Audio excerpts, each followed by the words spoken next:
മൗനരാഗം സീരിയലിലേക്ക് എല്ലാ കൂട്ടുകാർക്കും സ്വാഗതം. അപ്പോൾ ഇന്ന് കാണിക്കുന്നത് നമ്മുടെ മൂപ്പൻ്റെ വീടാണ് കേട്ടോ. മൂപ്പൻ്റെ വീട്ടിൽ ഗംഗാപ്രസാദ് ഇങ്ങനെ ഇരുന്ന് എന്തൊക്കെ ചിന്തിച്ചുകൊണ്ടിരിക്കുകയാണ്. അപ്പോൾ നമ്മുടെ വെയിൽ വന്നിട്ട് തൊടുവാണ് കേട്ടോ. അപ്പോൾ പെട്ടെന്ന് ഞെട്ടുവാണ്. അപ്പോൾ വെയിൽ ചോദിക്കുക, എന്താ പേടിച്ചു പോയോന്ന് ചോദിക്കുക. അപ്പോൾ പറയില്ല എന്ന് പറയും. ഇങ്ങനെ കൈകൊണ്ട് കാണിക്കാന്ന് വെച്ചു വെയിൽ ചോദിക്കുകയാണ്, സാറിന് ശരിക്കും സംസാരിക്കാൻ പറ്റുന്നില്ല, ഇപ്പോൾ അസുഖമൊക്കെ കുറഞ്ഞിട്ടുണ്ടല്ലോ എന്ന് ചോദിക്കുമ്പോൾ അവൻ ഇങ്ങനെ പറ്റുന്നില്ല എന്ന് പറയുവാണ് കേട്ടോ.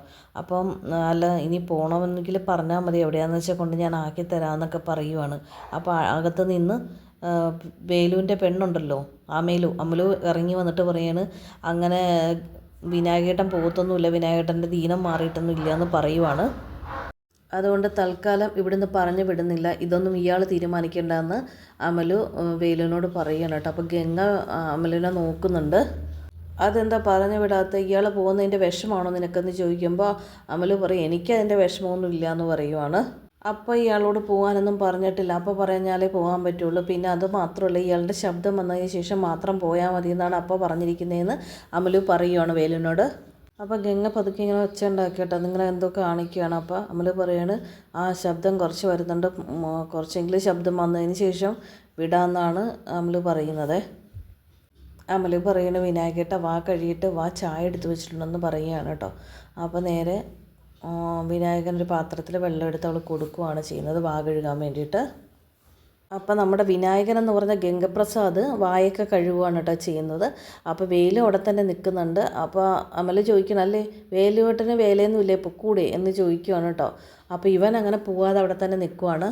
ഞാനങ്ങനെ പോയാലേ ഇവൻ എനിക്ക് ജോലി ഉണ്ടാക്കും എന്നുള്ളൊരു പേടി എനിക്കുണ്ടെന്നും പറഞ്ഞിട്ട് ഇങ്ങനെ മനസ്സിൽ പറഞ്ഞുകൊണ്ട് നിൽക്കുകയാണ് നമ്മുടെ വേലു. വിനായകനെ പതുക്കെ അമലു അകത്തേക്ക് പിടിച്ചുകൊണ്ട് പോവുകയാണ് കേട്ടോ, പതുക്കെ എന്നൊക്കെ പറഞ്ഞിട്ട്. അപ്പോൾ ഇത് പുറത്തുനിന്ന് വേലു കണ്ടുകൊണ്ടിരിക്കുവാണ്. പിന്നീട് കാണിക്കുന്നത് നമ്മുടെ കല്യാണിയാണ്. കല്യാണി ഇങ്ങനെ വന്നിട്ട് അവിടെ സോഫയിൽ ഇരിക്കുകയാണ് കേട്ടോ. പെട്ടെന്നൊരു കാറ് വന്ന് കിരണിൻ്റെ കാറ് വന്ന് മുറ്റത്ത് നിൽക്കുന്നിട്ട് കിരൺ അകത്തേക്ക് കയറി വരുവാണ്. കിരൺ ചോദിക്കുക, കല്യാണി നീ മനോഹറിനെ പറ്റിയാണോ ഇങ്ങനെ ചിന്തിച്ചുകൊണ്ടിരിക്കുന്നതെന്ന് ചോദിച്ചപ്പോൾ അവൾ പറയും, അതേ കിരണേട്ടാ, ഞാൻ മനോഹറിനെ ചിന്തിച്ചുകൊണ്ടിരുന്നത്.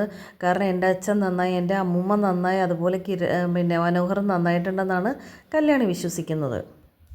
അപ്പോൾ അതുകൊണ്ട് അവൻ നന്നായിട്ട് മാറിയിട്ടുണ്ടാവും. അപ്പോൾ അവനെ കൊണ്ടുപോയിട്ട് പിന്നെ അവൻ അല്ലെങ്കിൽ മാറ്റങ്ങളൊന്നും വന്നില്ല, അവന് കുഞ്ഞിനെ തിരക്കത്തില്ലായിരുന്നു. അപ്പോൾ എന്തായാലും അവനെ കൊണ്ടുപോയിട്ട് കുഞ്ഞിനെ ഒന്ന് കാണിക്കണ്ടേന്ന് ചോദിക്കുമ്പോൾ പിന്നെ കല്യാണി പറയണം, അതേ നമുക്കൊന്ന് കൊണ്ടുപോയിട്ട് എങ്ങനെയെങ്കിലും കുട്ടിയെ കാണിക്കാം, അവൻ്റെ അവസ്ഥ കുറച്ച് മോശമാണല്ലോ, എന്തായാലും കൊണ്ട് കാണിക്കാമെന്ന് പറയുവാണ്.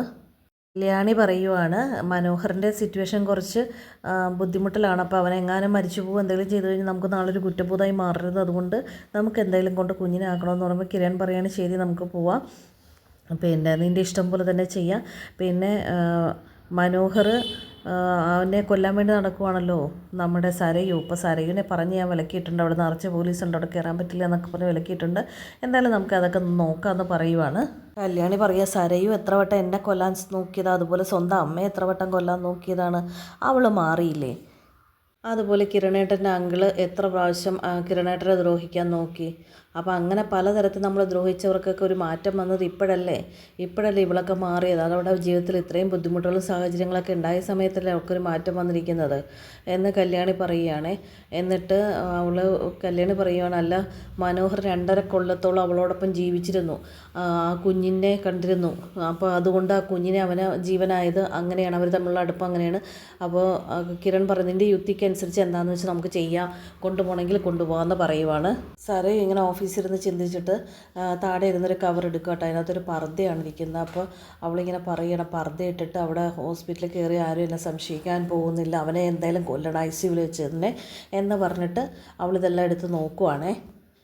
സരയു നേരെ പർദ്ദയൊക്കെ ഇട്ട് ഒരു ഓട്ടോറിക്ഷയിൽ വന്നിട്ട് ഹോസ്പിറ്റലിൽ ഇറങ്ങുവാണ് കേട്ടോ ചെയ്യുന്നത്. അവൾ ചുറ്റിനുമൊക്കെ നോക്കിയാണ് ഇറങ്ങുന്നത്.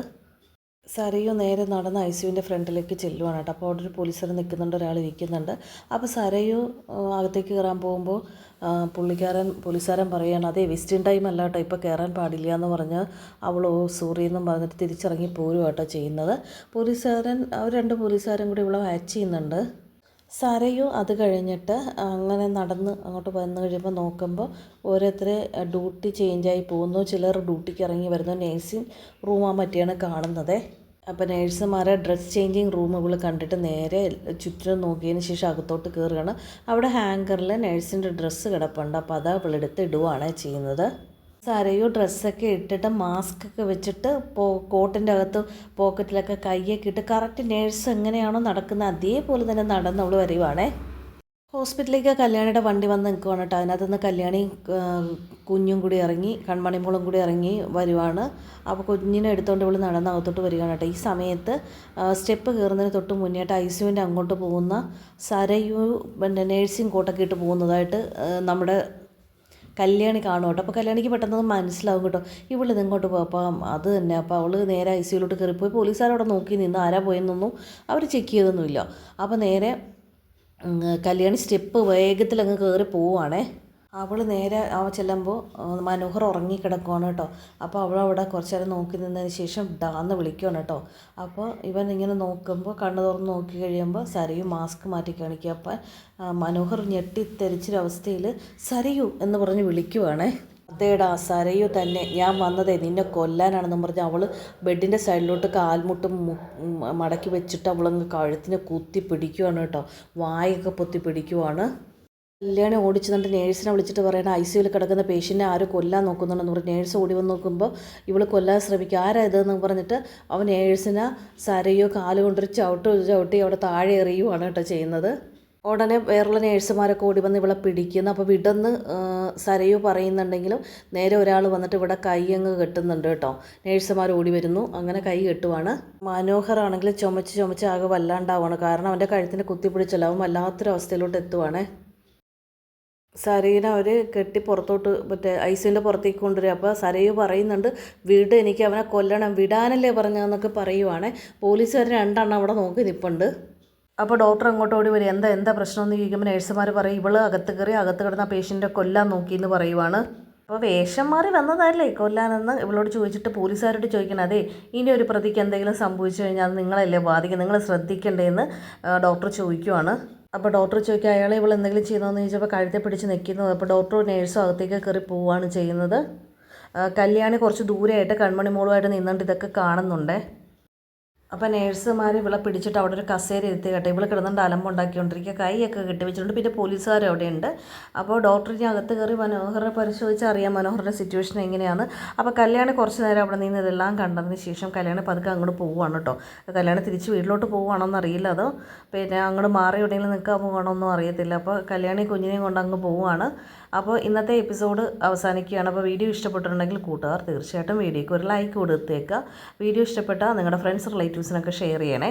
അപ്പോൾ അതുപോലെ അടുത്ത എപ്പിസോഡിൽ കൂടുതൽ നമ്മുടെ ഇനി എന്താണ് സംഭവിക്കുന്നതെന്നൊക്കെ നമുക്ക് കാത്തിരുന്ന് കാണാൻ സാധിക്കും. മിക്കവാറും അവളെ മെൻ്റൽ ഹോസ്പിറ്റലിലേക്ക് മാറ്റാനുള്ള സാധ്യതയാണ് കാണുന്നത്. കാരണം അത്രയും ഒരു വയലൻ്റ് ആയിട്ടാണ് അവൾ നിൽക്കുന്നത് കേട്ടോ. അപ്പോൾ അവളെ അങ്ങനെ മാറ്റുമോ എന്താണെന്ന് വെച്ചാൽ നമുക്ക് അടുത്ത എപ്പിസോഡിൽ കാണാം. അപ്പോൾ എല്ലാവർക്കും ബൈ.